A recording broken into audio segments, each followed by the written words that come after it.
Labą dieną, gerbiami draugai, kolegos, taip pat ir migrantai. Šiandien sugalvojau tokią neįprastą laidą. Jinai vadinsis Darbo ginčių komisijos darbas. Tai kalbėsime šiandien apie darbo ginčių komisijas. Turbūt visi mes žinom, kas tai yra ir kasmet didėja šitų prašymų. Tai reiškia, žmonės kuo toliau vis daugiau žino apie tą darbo ginčių komisiją ir kas tai yra. Tai dabar tiesiog noriu pasakyti, kodėl aš darau šitą laidą. Ne šiaip savo, nes kaip tik prieš 2 savaitės buvo darbo ginčių komisijos gimtadienis, galima sakyti. Tai sukako 14 metų, kaip darbo ginčio komisija jau veikia savo darbą atlieka. Tai 2012 metų birželio 26 dieną jau buvo įkurta ta komisija. Tai beveik per mano gimtadienį, ne 28, bet 26, bet pradėjo darbo komisija. Tai dabar ką aš noriu tiesiog trumpai šiandien apie ką pakalbėti. Tiesiog noriu iš karto pasakyti, kad mano čia vertinimu, turbūt ir daugeliai darbuotojų ir piliečių mūsų Lietuvos Respublikos nuomonė, čia turbūt sėkmingiausias projektas per visą tą atkūrimo laikotarpį, ten per 30 ar galbūt net per visus 35 metus, toks sėkmingiausias projektas, kuris dirba darbuotojų naudai. Nu, ne tik darbuotojų, bet darbdaviam irgi, kaip jie priteisė už turtinę žalą, ten už avarijas visokias, irgi priteisė mažas procentas, bet padeda, galima sakyti, visiems, kurie ieško teisybės. Tai šitoj vietoje organizacija iš tikrųjų labai naudinga. Yra nuomonių darbuotojų, kad blogai dirba, ten labai mažas, aišku, procentas, bet, žmonės, kurie nežino įstatymų, jie visada galvoja, kad jie teisūs, bet iš tikrųjų įstatymai viską apibrėžia. Aš dalyvauju jau 14 metų tos praktiškai ir komisijos kaip narys ir daug bylų visada turėjome mes su savo profsąjungiečiais. Tai tikrai matau, žinau, kad priimami sprendimai iš tikrųjų sąžiningai.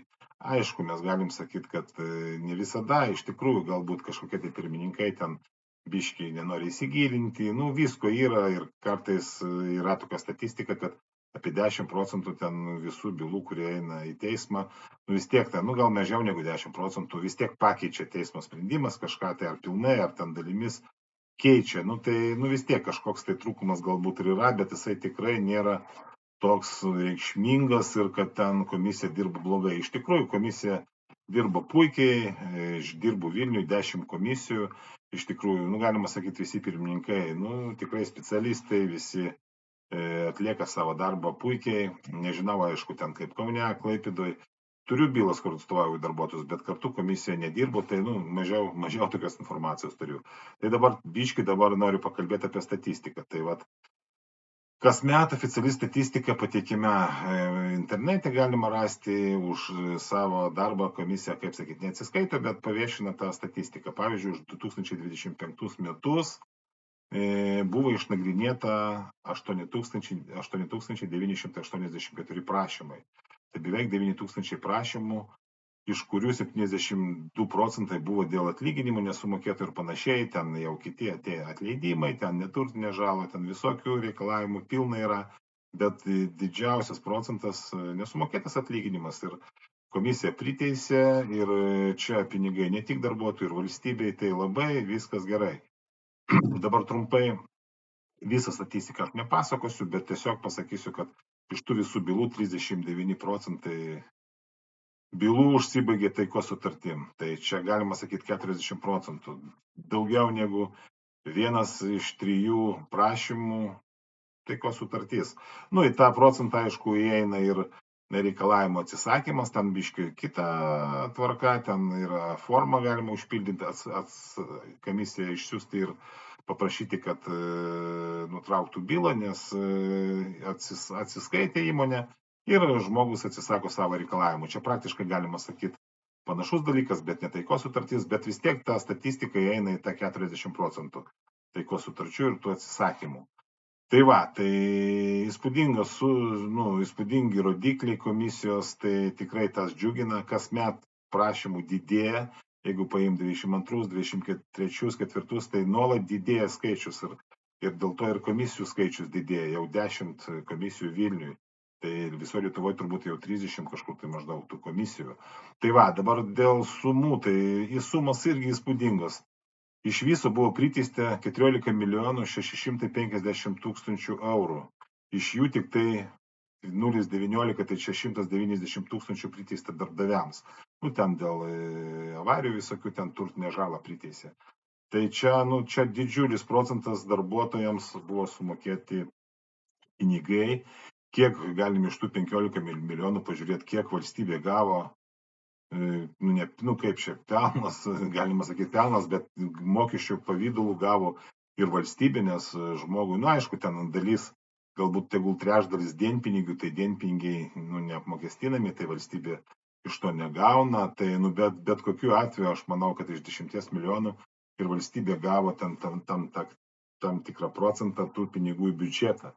O dabar mes visi žinom, kad tų pinigų trūksta gynybom, visokiom pensijoms didinimui ir nuolat kelia kažkokius tai mokesčius dėl to, kad nėra pinigų. Tai čia šitas dalykas irgi prisideda prie mūsų visų gerovės. Tai vat šitoj vietoj aš dabar kalbu čia tik tai apie tos gerus dalykus, nes iš tikrųjų čia labai geras dalykas, bet visgi vis tiek yra tokių dalykų ir, galima pasakyti, minusų, kuriuos aš, čia mano aišku nuomonė, aš dabar nesakysiu, ten nekaltinsiu kažko tai, bet kokį aš matau visgi vieną tokį, ne minusas, galbūt trūkumas, kad komisija dabar pagal reikalavimus turi per 10 darbo dienų surašyti sprendimą ir išsiųsti šalims. Tai kas tai reiškia 10 darbo dienų, tai čia yra 2 savaitės, 14 dienų.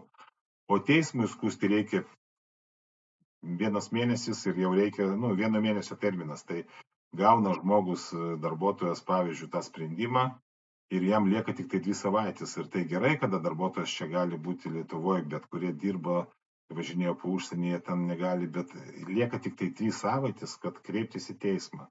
Tai labai sudėtinga rasti advokatą, atstovą, dėl to, kad jau kada lieka ten 5 dienos, jau nelabai nori imti dėl to, kad yra eilės, bet nėra taip, kad darbuotojas gauna tą sprendimą ir turi visą mėnesį. Pavyzdžiui, teisme sprendimas jisai atidinamas ir tai kada paskelbtas sprendimas, mes matom rašytinį formą ir mes visą mėnesį beveik, ten 30 dienų turim, tai galima sakyti visą mėnesį, jau tada galima iškart, galima po savaitės ieškoti advokatų, ten kreiptis pagalbos, laiko yra daugiau. Tai šitoj vietoje, aš nežinau, aš nesakau, kad čia, aš suprantu, kad tuos sprendimus rašyti labai sudėtinga ir kad jeigu sumažintų iš tų pirmininkų tą dalyką, tai, aišku, jie bus nepatenkinti kokybė tų sprendimų. Aš tiesiog sakau, kaip, tas dalykas, kad ir laiko reikia surašyti sprendimui, bet ir darbuotojui reikia apskūsti. Tai šitoj vietoj irgi čia aš matau kaip trūkumą. Dabar kitas dalykas, koks aš matau nelabai geras, dėl to, kad labai ginčų komisijos labai daug prašymų atmeta, kada yra tokia situacija 50/50, sako. Nes jeigu eis į teismą, galima teismą pralaimėti, po to priteis darbuotojų daug pinigų, tai komisija nori apsaugoti darbuotojus ir atmeta. Tegul darbuotojas pats eina jau į komisiją, nes pavyzdžiui, jeigu atmesti patenkinti prašymą, įmonės visada, galima sakyti, eina, jie turi pinigų, jie turi advokatus ir jie eina. Bet jeigu darbuotojų atmeta, darbuotojų jisai jau tada bijo, neturi pinigų ir galima sakyti, iš 10 tokių bylų viena tik tai gali keliauti į teismą. O jau jie negalima jos, tiesiog žmogų nepriversi ir jisai gali neiti į tą komisiją, į tą teismą. Tai va dabar, jeigu, pavyzdžiui, darbuotojų patenkina, tai skundžia jau darbdavys, jau tada darbuotojus, bet kokiu atveju darbdavys kreipiasi, jisai ten dalyvauja, aišku, jau vis tiek, kada laimėta byla, jisai ten kažkiek tai pinigų investuoja ir va šitoj vietoj aš matau tokį dalyką, kad visgi vis tiek, valstybė vis tiek tada, pavyzdžiui, iš tų 10 bylų vieną paduoda, bet iš tų 10 bylų galimai galėtų būti laimėta 6-7. Ir valstybė vis tiek atgautų pinigus, bet šitoj vietoje neatgauna. Tai vat anksčiau buvo skundžiamas sprendimas iki 17 metų, bet dabar jau nesprendimas skundžiamas, iš esmės ir pagal civilinio kodeksą pradedamas tas ginčas. Tai vat, kolegos, aš šitą temą dabar noriu pabaigti. Kai visada linkiu visiems darbdaviams, kurie nemoka pinigų, bankrutuoti ir visiems gražios likusios dienos iki kitų laidų.